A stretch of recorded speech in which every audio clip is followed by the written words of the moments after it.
As we all conclude our last preparations for Shabbos and Yontiv and Pesach, sometimes in this busyness we get so sidetracked and we sometimes forget what is the ultimate purpose and meaning and theme of Pesach. The ultimate theme of Pesach is, of course, freedom.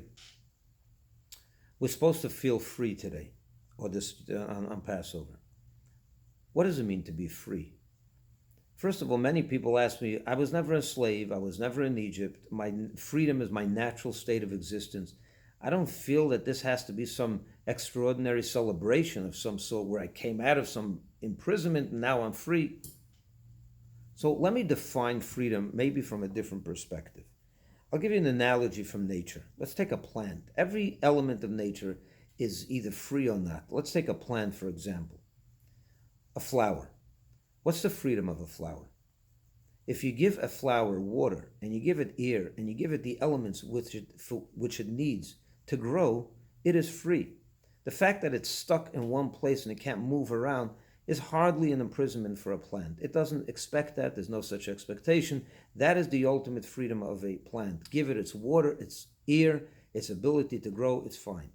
An animal, imagine you gave an animal air and water, but you locked it up in one place. It can't move. It doesn't have the freedom of mobility.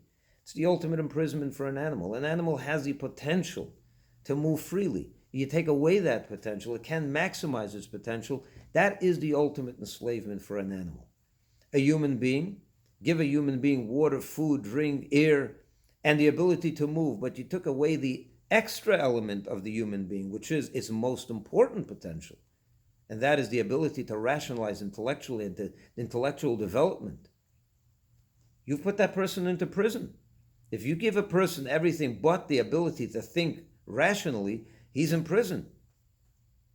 And that within that alone, if you're a young adult, you have one level of intellectual development. Give an Einstein the ability to develop intellectually that of a fourth grader, he's in terrible prison. He's in a terrible imprisonment. And so on and so forth. For us Jews, what does that mean? You see, us Jews, we're human, of course. We have all those elements, but we have an additional element. We have a neshama.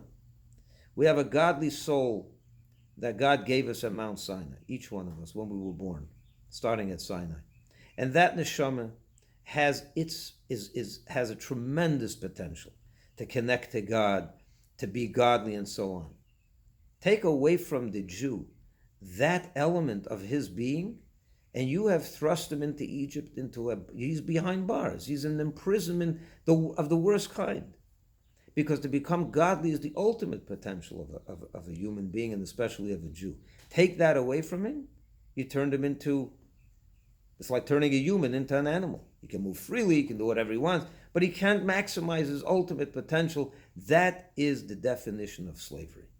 So today on Pesach, as we're really a day away from Pesach, but a few hours away from Shabbos, and we're going to be having time to think about it. We're going to all sit down to the Seder tomorrow night. Think about what it means to be free. Is your neshama free? Are you giving all your attention to one element of your existence, your body, but you're not giving any attention to your soul? You may think you're free, but you're not allowing yourself to maximize your own potential. That is the ultimate slavery. It's like a plant that's not given water. It's like an animal that's tied to one place. It's like a human that has no ability to think. What a tragedy of a human being. And therefore, as Jews on Pesach, this is the time to really celebrate. Do you need an extra dose of freedom? Probably. Something tells me that probably yes. We all need it. Have we given too much time to our bodies, a little bit less to our soul? Probably if you balanced it out, you would realize we're a little off balance. So become free this Pesach. That's where you put your focus. That's what the Seder should be all about. And enjoy the matzah, the maror, the charosas, the bitter herbs, the karpas, all the elements of the Seder. Every one of those adds to this feeling of freedom. But that's for a different time. Shabbat Shalom and Chag Sameach.